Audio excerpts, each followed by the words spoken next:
Bueno, ¿qué les parece si oramos? Así eso nos ayuda a enfocarnos. Damos gracias, Señor, que podemos reunirnos en esta casa, en este barrio.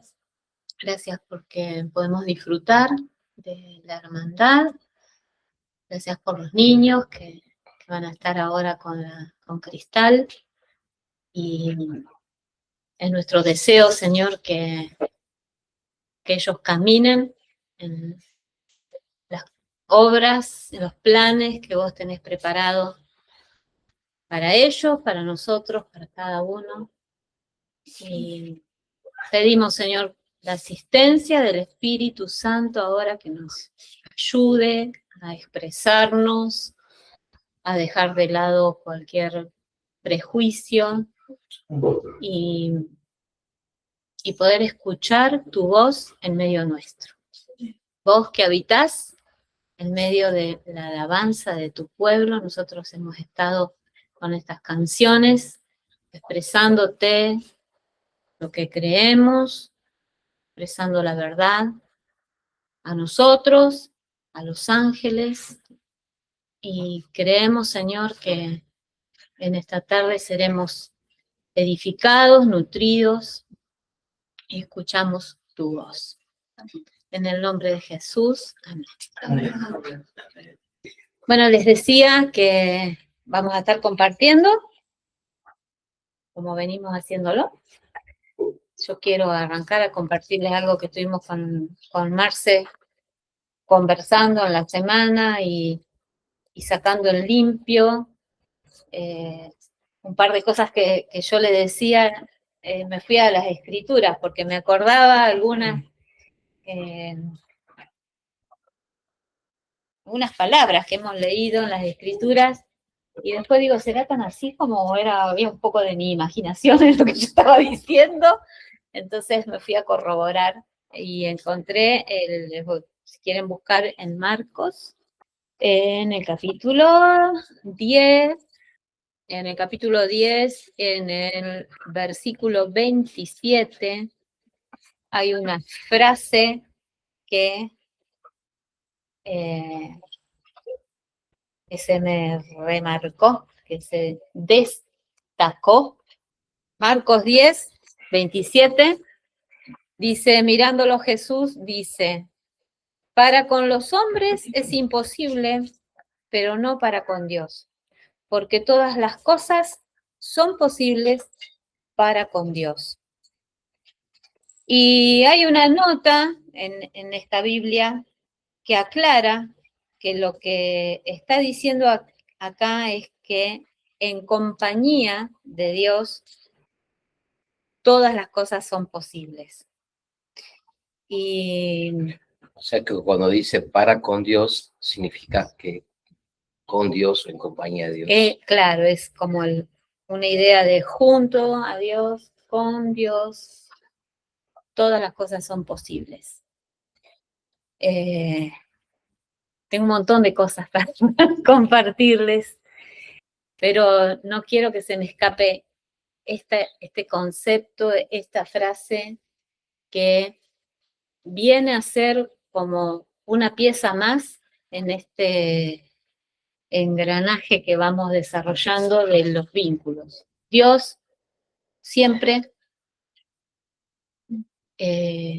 ha querido vincularse con nosotros. Eso es lo que venimos entendiendo. Y entre nosotros. Hay un concepto errado que muchas veces se sigue usando, y es errado, que Dios quiere tener una relación personal conmigo y que yo puedo tener una relación con Dios personal, como Él y yo y Él. Individualista. Individual, sí. Y eso se ha manejado por muchos años y eso no es así. Dios mismo es Él en varias expresiones, podríamos decir. Y eso lo podemos ver en las Escrituras. Y esta compañía con Dios nunca es la idea de que, bueno, entonces yo voy a poder tener todo lo que quiero y lo que sueño y lo que deseo, porque con Dios todo lo puedo. Porque entonces tenemos que entender de que Dios no nos llama o no nos propone o no nos ofrece tener una relación con Él, sino que Él nos llama, nos invita a tener comunión, que es otra cosa muy diferente, es una común unión. Imagínate cualquier parte vital de tu cuerpo, tu corazón, vos no tenés una relación con tu cerebro, ¿no? Tu cerebro es parte de uno, es parte de un ser, es parte de un cuerpo, en este caso biológico, del cual es vital. No es que uno tiene una relación con su corazón, pero es parte de lo que somos. Dios nos llama a ser uno con Él, no a tener una relación. Las relaciones se pueden romper, se pueden cortar, pueden caducar. La unión, la unidad que habla el Señor, es como si vos quisieras sacar tu cerebro de tu cuerpo, ¿qué pasaría? Para Dios nunca, nunca va a morir. No hay muerte para Dios. Hay muerte, separación para los que no respondemos a esa comunión. Muchas gracias. Entonces, por eso es el hecho de que no es que, yo tengo una relación y Dios está a mi favor y entonces voy a hacer lo que yo quiera y Dios va a prosperarme lo que yo quiero. No, porque vamos a tener un mismo propósito de vida. Claro. Lo que a Él le interesa es lo que a mí me va a Ahí está el interesar. Y voy a desear lo que Él desea. Entonces eso sí es posible, no hay techo para eso. Y tenemos registro y experiencia en que lo que Dios quiere siempre es bueno, Es es mejor. mejor, es superior, ¿no es cierto? No. Entonces, eso es lo que yo quiero que como transmitirles. O sea, a mí me impactó esto, me impactó. En compañía con Dios. Nosotros estamos llenos de formas y de maneras naturales, humanas, y eso nos sirve un poco para tener como una idea, decir, bueno, en compañía con Dios. Entonces, si vos estás en una sociedad, si estás en un conyugazgo, si estás en una, no sé, una familia o estás en un proyecto con alguien, vos estás ligado, ¿no es cierto? Pones todo de tu parte para que todo eso funcione y se desarrolle. Bueno, con Dios es totalmente superador, ¿sí? Porque ¿qué mejor socio puedo llegar a tener que Dios? Claro, no es entonces a mi manera y a mi forma, ¿no? Es a la forma y a la manera de Él. El pasaje es muy rico y yo quiero animarle a Mar, que el otro día me preguntaba cómo leer en la Biblia, qué leer.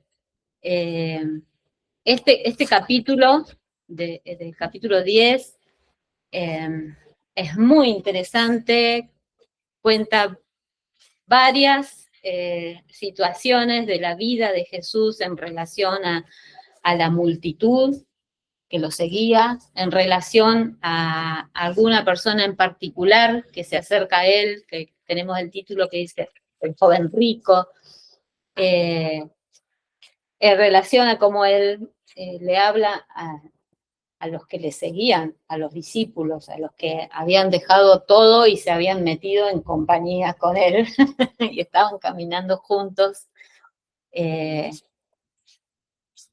Así que léanlo, observen, ¿sí? Hay mucha riqueza.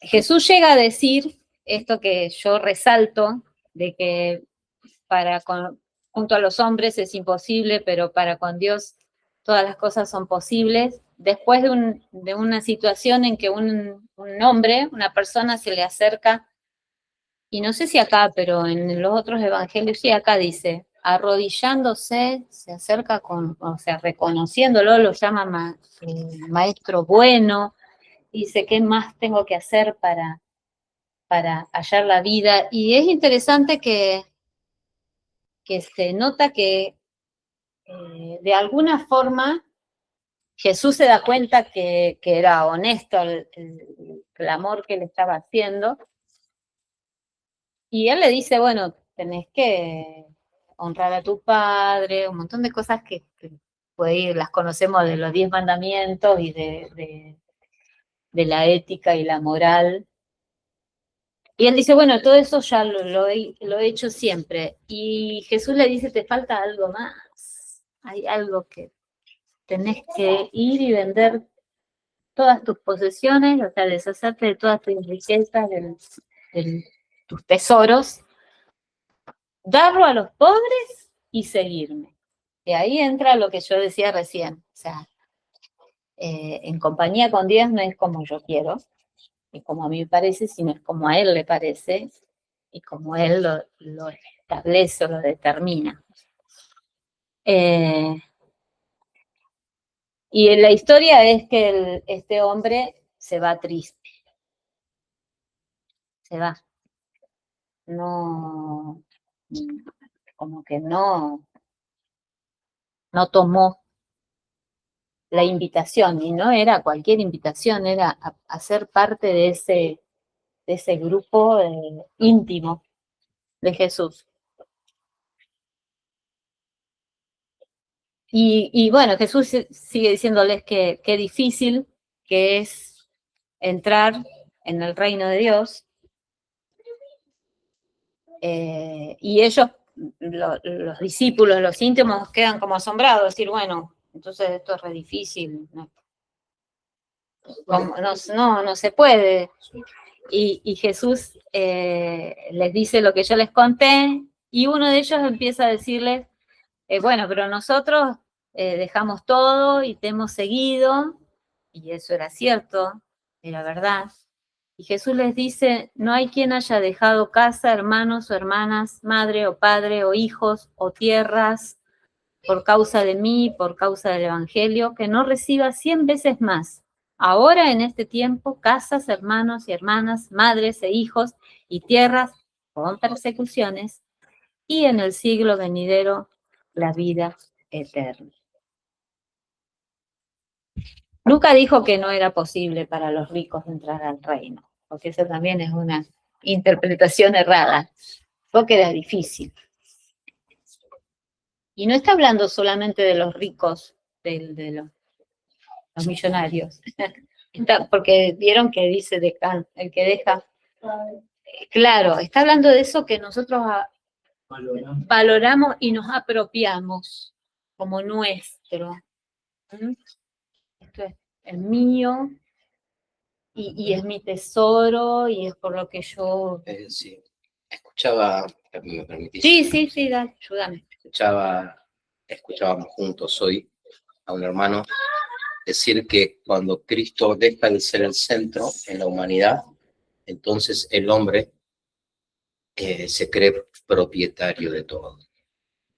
De ahí es la raíz de las discusiones, de las peleas, de los pleitos, de las divisiones, de las guerras.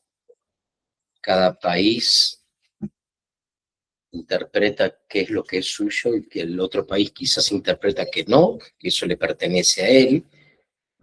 Y ese sentido de pertenencia, esto es mío, ¿qué es lo primero o una de las cosas primeras que un bebé empieza a decir? Mío. Eso es propio de la naturaleza caída del hombre. Y en ese mío nunca hay un acuerdo. O tiene que reglamentarse cosas para que haya pero esas cosas que se reglamentan, como por ejemplo una frontera, puede variar y puede ser y no puede, y se puede quebrantar. Y eso lo hemos visto a lo largo de la historia. Y yendo al punto de lo que la Silvi decía, ¿qué ocurría? En ese momento había mucha gente que seguía a Jesús. Yo te quiero decir que era más o menos como la población de Santa Rosa, Villa del Dique, la Villa Belgrano, y todo estaba conmocionado porque había alguien que hablaba cosas que nadie antes había hablado y hacía cosas que nadie antes había hecho en un contexto que vos ni yo sabemos, porque no hemos vivido.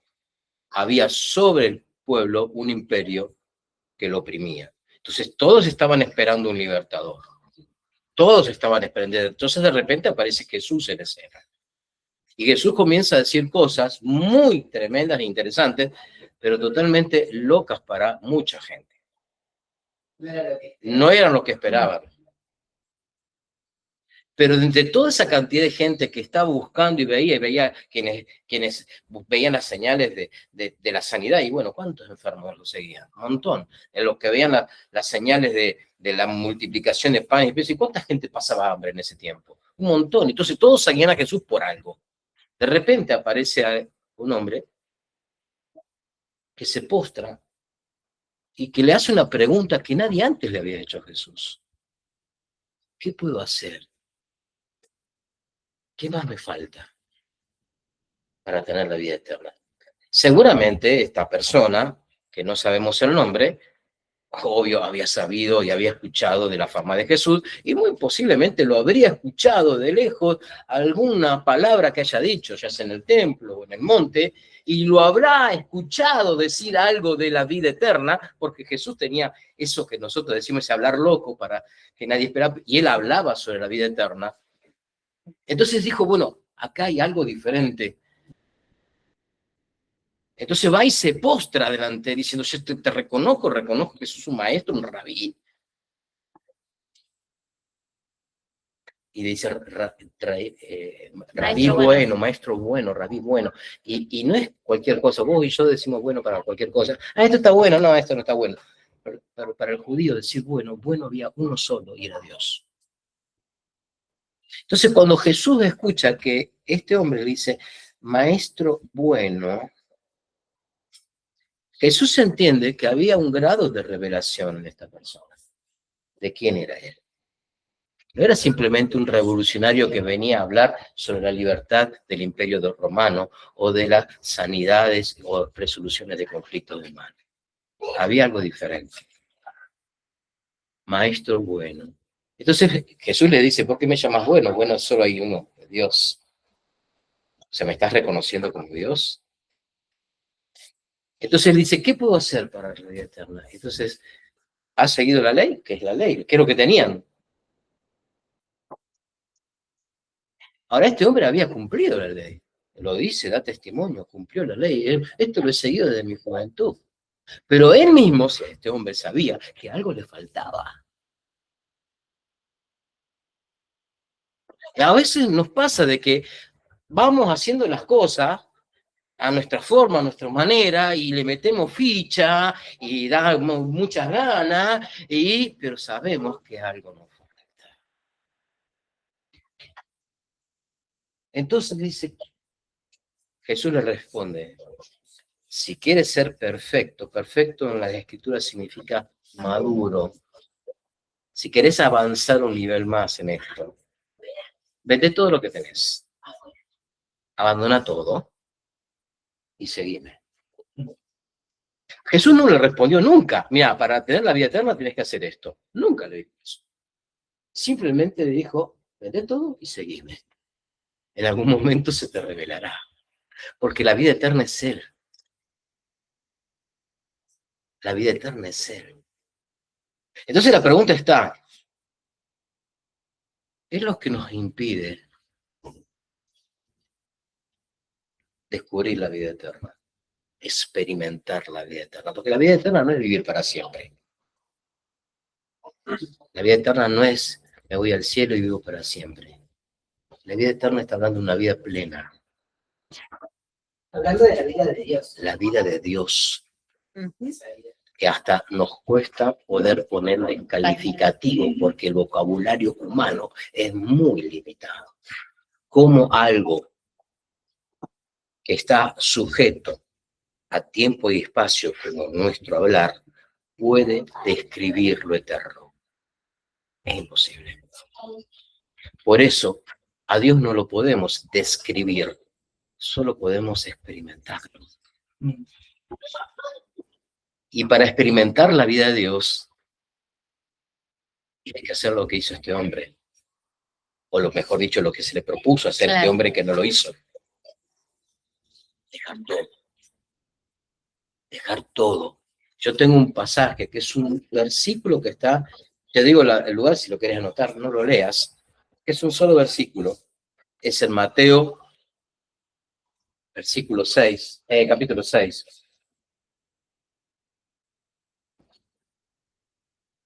Versículo 21. Son palabras también de Jesús, que él da como una especie de dictamen. O sea, esto es así. Donde está tu tesoro, allí está tu corazón. Donde está lo que vos amás, ahí está todo tu voz. Todo lo que sos está ahí.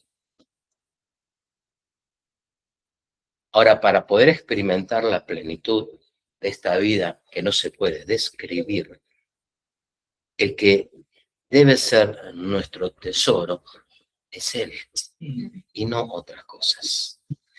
Entonces, cuando Jesús le dice eso, o sea, este hombre se va, no, o sea, se va triste, dice, porque cada vez que uno se va de Jesús se va triste, no hay otra. Cuando Jesús te propone algo y lo rechazas, pero fija que te vas a ir triste, me voy a ir, fija. Entonces Jesús dice, qué difícil es esto, es lo que acaba de decir la Silvia. Entonces los discípulos dijeron, nosotros dejamos todo, ¿eh? Es como que, pero no, para nosotros yo dejé todo. Y sí, de verdad, dejaron sus redes, los pescadores, dejaron sus casas, estaban con... O sea, ser discípulo de Jesús no era ir a una reunión los domingos. Ser discípulo de Jesús no era ir a tomar una clase en un aula. Ser discípulo de Jesús era vivir con Él. Eso era estar ahí. Ellos dejaron todo. Mateo dejó su... ¿Te acordás? Sí, todo. Entonces Jesús da este otro dictamen o esta otra verdad. Que ninguno de los que hayan dejado todo por causa de Él no recibirá 100 veces más con persecuciones. Y ahora te voy a explicar cuáles son las persecuciones. Y la vida eterna. ¿Estamos bien hasta acá? Sí, excelente. ¿Qué son las persecuciones? Uno piensa, claro, que te persiguen y te meten en la cárcel, y que por decir que sos cristiano o hijo de Dios, entonces te prenden fuego. Te prenden fuego en la plaza, o te tengas que ir del país. Y bueno, la verdad es que, ¿sabes qué? Hay muchos lugares en la tierra hoy en día que sucede. Sí. Sucede. Lamentablemente. O sea, no es hoy en día, hoy, no en el siglo pasado, ni en el hace 2000 años, en el tiempo de... Hoy en día, actualmente, hoy, en África se están matando cristianos por decenas, por centenas. Es así. Pero no quiero pensar que eso es solo la persecución. Hay otra persecución que es muy sutil y es tan violenta o más. Porque Jesús dice, no le tengan miedo a aquel que te pueda matar, a aquel que te pueda dañar. Tenerle miedo a aquel que pueda matar tu alma. El cuerpo todo va a morir. ¿Quién va a estar permanentemente toda la historia acá? La persecución más violenta, pero a la vez sutil, es esa persecución de que, ¿cómo vas a dejar eso? ¿Cómo vas a abandonar esto que te costó tanto? Pero sos tonto. Pero sos un gil, pero no tenés cabeza. ¿Cómo vas a dejar esto? ¿Por quién? ¿Por Jesús? Estás loco. Esa estigma que te hace la familia, la sociedad, esa persecución. Pero sos un idiota. ¿Cómo vas a hacer eso? ¿Cómo vas a dejar esto? Mira este negocio que te perdés. Mira el dinero que estás perdiendo. Mira el proyecto de carrera que estás perdiendo por seguir a Cristo. Ah, no, eso la verdad que no. ¿Sabes una cosa? Jesús lo dijo. Lo dijo a través de Pablo.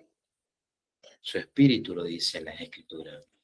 Dios justamente escoge a aquellos que el mundo dice, ah, sos un idiota. Vos elegís a Jesús. Sos despreciable. Sos sin valor. Eso es lo que Dios toma. Eso es lo que Dios llama. Eso es lo que Dios escoge. ¿Para qué? Para avergonzar a los que creen que son.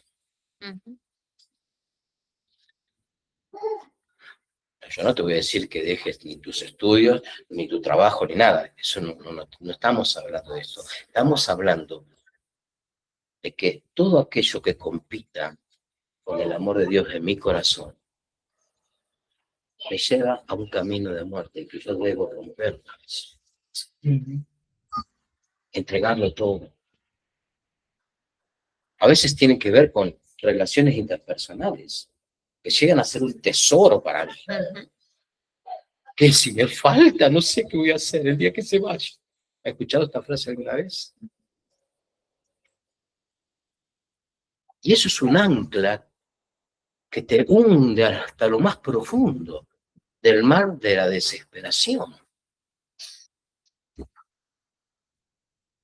Y que la manera es cortar con eso.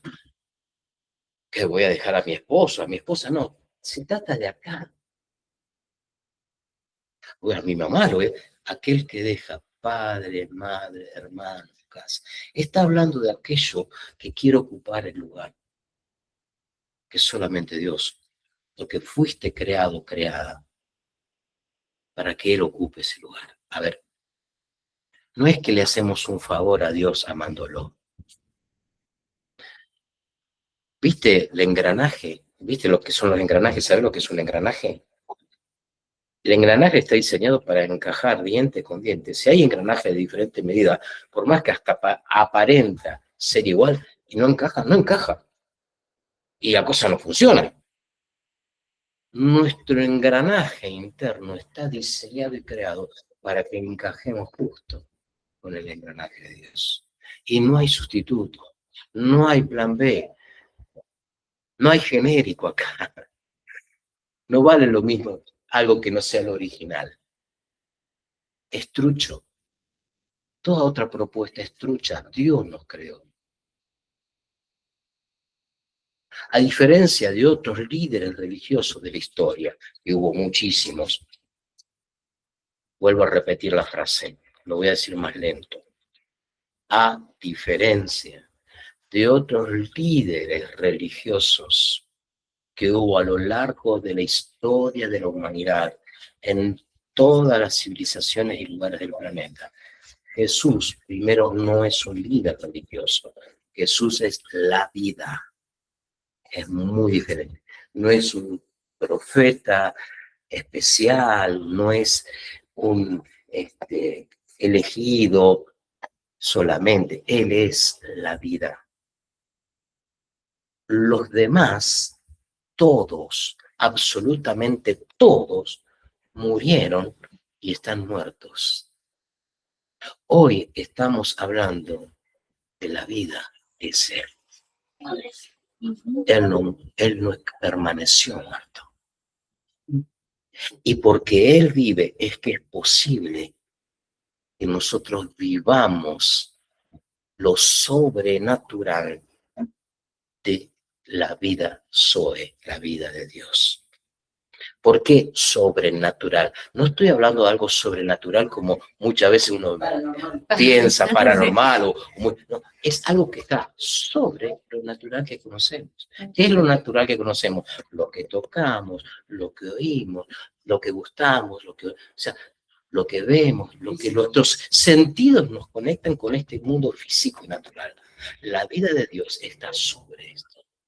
Y no es que nos tenemos que salir de acá, tenemos que vivir acá, pero con la vida de Él. Y eso lo hizo él. Porque él, siendo Dios, se despojó de eso que es y se transformó en un bebito que tuvo que nacer de la matriz de una mujer, tomó la leche de su mamá, le cambiaron los pañales como vos y como a mí, tuvo que aprender a obedecer a mamá y a papá, como vos y como yo, y todo eso lo transitó para decirles, ven, se puede. Ven, se puede. Permítanme a mí que pude vivir en ustedes por el Espíritu. Entonces, ya no es una religión, ya es una vida que vivimos y experimentamos. Y que la comprobamos. ¿Viste cuando, no sé, los que han estudiado, bueno, obvio, medicina, enfermería, pero hay ciertos signos que ante una persona que está ahí tirada, inerte, se llaman los signos vitales. ¿No es cierto? ¿No? Entonces, hay signos que para ver si la persona está viva. Entonces, alguno es tomar el pulso, otro es oír si late, y otro es poner un espejo una cerca de, a ver si se empaña, para ver si hay respiración. Entonces son maneras de, frente a una situación crítica y extrema, saber si la persona sigue viva o no. Porque la vida se experimenta. La manera de comprobar si vive o no vive es que vive. No hay una prueba de, a ver, bueno, vamos a sacar una hoja, a ver, yo te voy a tomar la lista de preguntas, y si vos me contestás bien, significa que estás vivo. No es eso. La vida la experimentamos. ¿Cómo explicar la vida? Y hay muchos que se largan a filosofar de cómo es la vida, pero la vida no se puede abarcar en base a explicación. Puedes abarcar una parte que es la vida biológica, y bueno, sí, la podés explicar de manera biológicamente, pero no es eso. Porque Jesús dijo, el que cree en mí, aunque esté biológicamente out, vive. Vive. Y no estoy hablando de que nosotros nos podemos conectar con los muertos, no pasa por ahí. Pasa por el hecho de que entender que en Cristo lo que Él propone y lo que Él nos invita es, como hablamos hoy, a la comunión y a experimentar una vida que no te la da ni la religión, ni los estudios, ni lo que yo experimente por ahí, porque el engranaje que encaja es Él, no hay otro. Uh-huh. Yo entiendo que eso es lo que él está queriendo expresar cuando dice que el que entonces escoge la vida y deja esos tesoros va a recibir 100 veces más. No es que no vas a tener 100 madres más o 100 hermanos más. Es la expresión de que es superior, es abundante. Y otra cosa que me gustaba pensarlo en esto es que la expresión dejar para nosotros es, bueno, dejo esto, lo que tengo lo dejo, pero también está queriendo expresar las decisiones futuras a tomar. ¿Se entiende? Uh-huh. ¿Sí? Porque yo, cuando, por ejemplo, no tomo un camino que me va a alejar de Dios y de andar en compañía con Él, estoy dejando algo. No es que ya lo tomé. ¿Sí? Es no embarcarme a atesorar cosas o cuestiones sí, que me separen de ir en compañía con Dios. Es como, Selena, vamos a usar un ejemplo práctico. Nosotros vivíamos en Luján, Buenos Aires. Sí. Y allá teníamos nuestra casa, sabíamos dónde estaba el almacén, el supermercado, teníamos los vecinos, conocíamos, ¿no? Nuestra vida se desarrollaba ahí, era la vida. De repente nos mudamos a Córdoba. No pudimos seguir transitando esa vida porque era imposible, acá era otra cosa. Es decir, decíamos recién que Jesús es la vida, todo, o Cristo es la vida, todo lo que está fuera de Él ¿Qué es? La no vida. Muerte significa separación, no extinción. Está separado de la vida. Eso sí, eso es la muerte. ¿No? Entonces, lo que estás diciendo, bueno, si escoges la vida, desprendete de los tesoros del lugar donde vivías, porque antes, valga o esta aparente contradicción, vivías en muerte, un lugar que se llama muerte. Ahí te desarrollabas y te manejabas, pero era en muerte, separado de la vida. Ahora estás en vida y ahora son otros. Es el otro almacén, hay otro supermercado, hay otras cosas acá. No podés seguir en este lugar. Cambiás. Y este cambio es lo que las escrituras dicen una nueva creación, es decir, ya no somos nosotros, sino es Él en nosotros. Una nueva humanidad. Ya no es el Franco mejorado, o Franco está aprendiendo a portarse mejor. No, no es Franco mejorado, es Cristo expresándose. Franco está en muerte, allá. Pero Cristo en Franco vive una realidad. Es lo que dice Pablo en las Escrituras. Con Cristo estoy crucificado, muerto. Y lo que ahora estoy viviendo en este cuerpo natural, lo vivo en la fe de Él, que Él está haciendo en mí.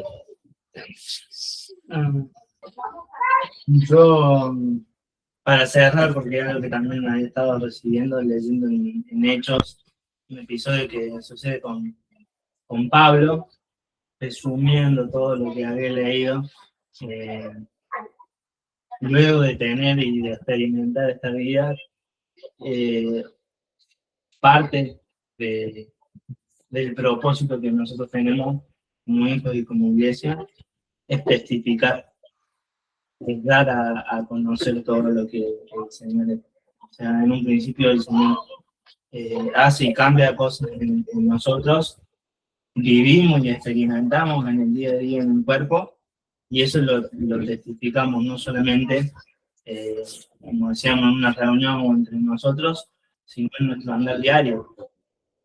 Pablo en ese episodio le tocaba expresarse y testificar delante de estos reyes o de esta gente, digamos, de los judíos, de los romanos que lo acusaban injustamente, y todos esos episodios, esas persecuciones que también, como hablábamos, se sufría, eran oportunidades para testificar de lo que el Señor había hecho en su vida, porque él era perseguido, ¿no?, también de la iglesia, pero ya vivía una nueva realidad, y esa realidad lo llevaba a estar del otro lado, a ser perseguido, acusado, e incluso que lo querían matar, pero el Señor guardó su vida para que él siguiera testificando acerca de él. Y me encanta esa palabra, testificar, porque testificar no solamente tiene que ver con hablar, sino, como hemos aprendido, un testigo está en el lugar, vive y experimenta para poder hablar. No podemos testificar de algo que no experimentamos. Claro, porque volvemos a dar vueltas sobre lo mismo. O sea, si es la vida de Cristo en mí, o sea, se expresa. No hay manera de que, si la estoy escondiendo, entonces es otra cosa, no es la vida. No es la vida. Así que, así como dice la palabra testificar, es como los meditadores. Muy bien, muchas gracias. Por eso de que decían de despojarnos de las riquezas, seguir también a Jesús. Bueno, leí lo de Timoteo, que lo había visto ya en la parte pasada, y justo lo relaciona con la parte que dice Timoteo 1:6, de la parte versículo 7. Porque nada hemos traído a este mundo y sin duda nada podremos sacar. O sea, también eso, como que lo colecciona con nosotros. Exacto. Tal cual. Así lo dicen en varias partes de la Escritura. Así como hemos venido a este mundo, así nada nos vamos a poder llevar. Hay un viejo dicho que ahora no está en desuso porque no se estila, pero antiguamente,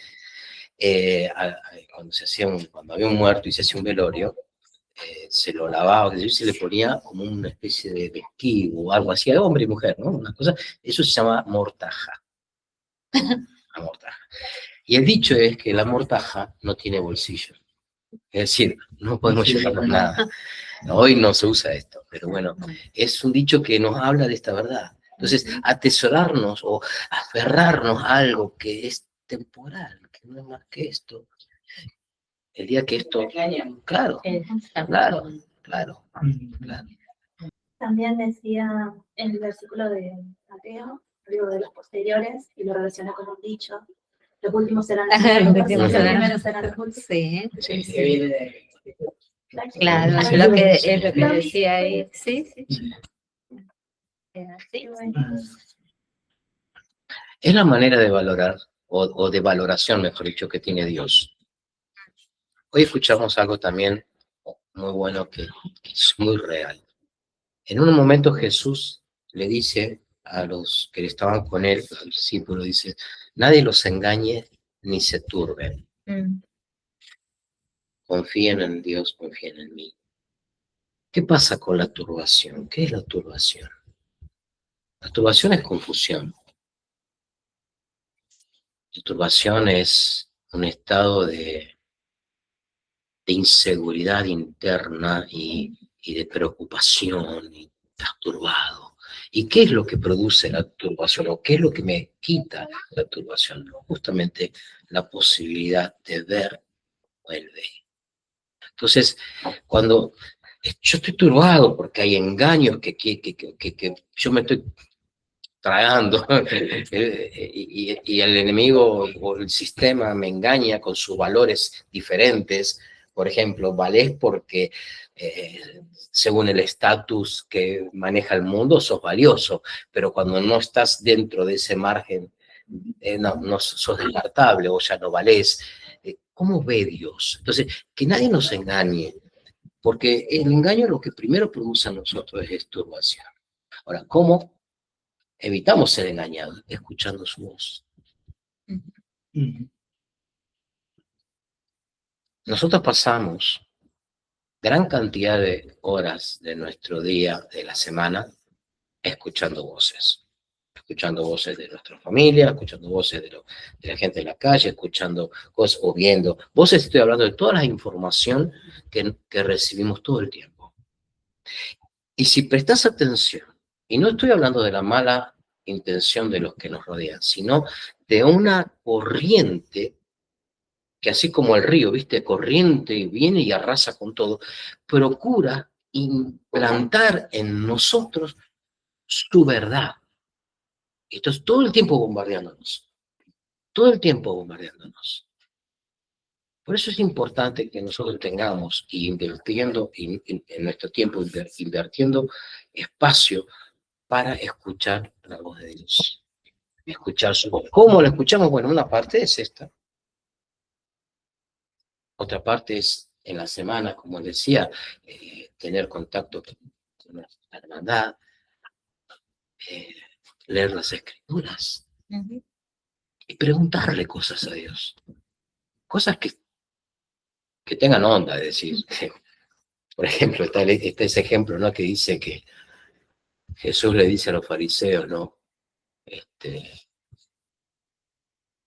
Ahora, esto que ustedes llaman casa, hablando del templo,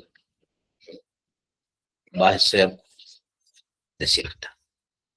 Hasta que ustedes no reconozcan al que viene en el nombre del Señor, esto va a quedar desierto. ¿No?